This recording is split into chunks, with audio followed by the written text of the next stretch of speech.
Hey everybody, World War Guy here today, and today I actually want to talk a little bit about the Auschwitz Museum in Kansas City at the Union Station that they're having for a limited time. I went last Saturday, so as I'm making this, 2 days ago, I kind of just want to talk about the experience, what to expect, and everything like that, because I think it's really worthwhile if you live in the area or plan on coming here. So it's a temporary display, or I guess museum, because it's relatively large. That's there until I think December, and it's been there since I don't know May, I believe. So it's there for a good amount of time, and the museum itself is very well done. There's plenty of information. They really talk about not just Auschwitz during the Holocaust, but Auschwitz before World War II, during the Austro-Hungarian rule, and even a little bit in the medieval days when it was first developed. Walking through the museum, it was a very powerful experience. They brought a lot of artifacts and objects from Auschwitz itself. For example, I will post some pictures. I didn't take a lot of pictures just because it didn't feel too appropriate to go around with the camera taking hundreds of pictures or anything. So I just took a few pictures I thought were very, I don't know, worthwhile. I don't even know if that's the right word, but I just took a few pictures that you'll see in a minute here.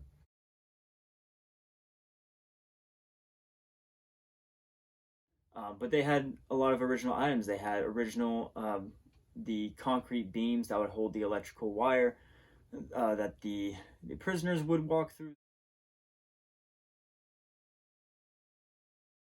They had a lot of personal items taken from the prisoners as well.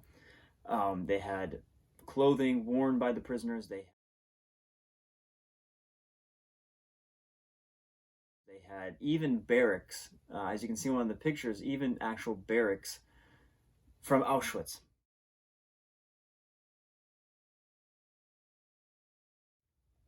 Um, During the museum, though, they do give you a listening device, and there's about 66 different listening areas that you can click, listen to this area, which is a lot. I do recommend at the very minimum 3 hours to properly go through the museum.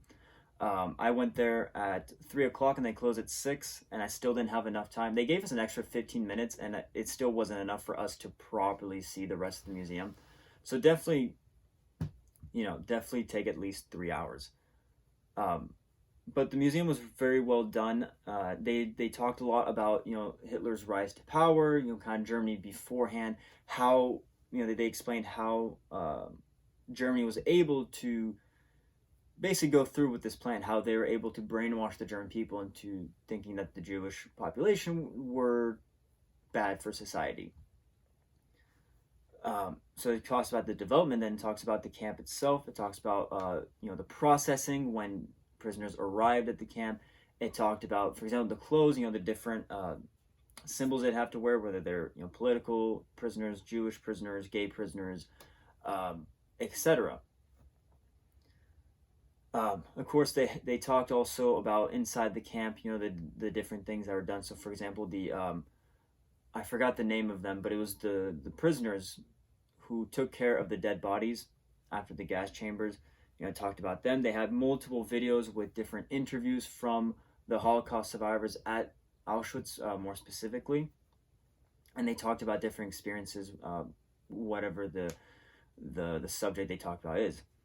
Um, they had a miniature model of the entire camp, and it's a miniature, and it was still incredibly huge, and it just gives you a better perspective how big the camp was. So I definitely recommend it. It's a very well done museum. There's plenty of information. There's no lack of information at all. Um, the displays are well set up. It's very interestingly done. It's not kind of just tossed in there. They really did a good job setting everything up, giving so much information. You could really spend 5 hours if you were to read every single thing. So I highly recommend it. But now I also want to talk a little bit after the museum. Um, so in front of Union Station, where the museum is, there is an original wagon that was used during the Holocaust. The wagons transporting the Jews and other prisoners. They had an authentic wagon in the front there on display to kind of I don't know if promote is the right word, but to promote the museum.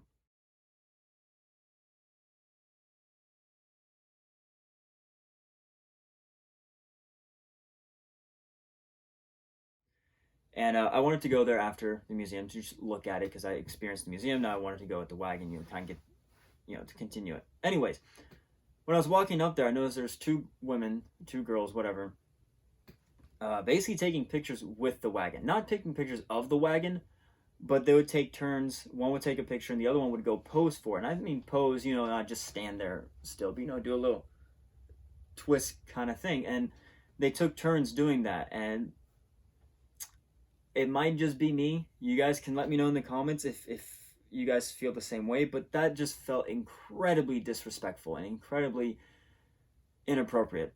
Now, of course, I'm not the confrontational type, so I didn't say anything. Maybe I should have. I don't know. Maybe it wouldn't have done anything.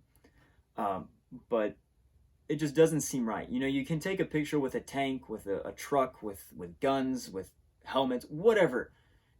Those things I understand. They're cool. They made millions of them. They're tools. The train wagon is, yes, it's a tool. You're gonna say, but it's not a good tool. It was a tool.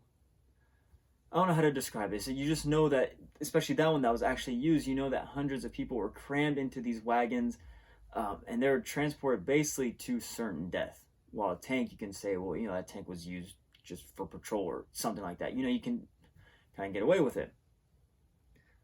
And like the wagon itself is not a pretty wagon.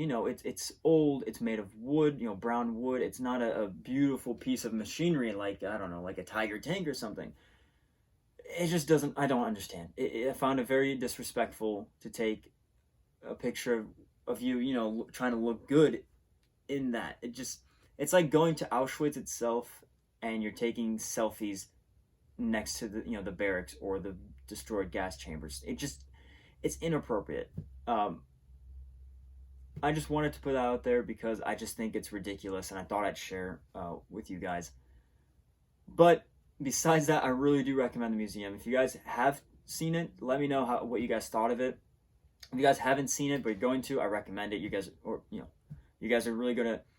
When I say enjoy, I don't mean having a great time, but enjoy as in you're gonna appreciate how well done it is and how much information is available. So I just want to clear that up. But and then those who aren't going or haven't seen it, I recommend it. If you can still grab tickets, because you do have to buy ahead of time. If you still can, I really recommend it. It's really worth it, especially since you don't have to go all the way to Auschwitz to see some of this stuff.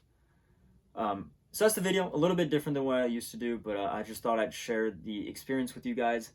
But with that being said, you guys have a great day.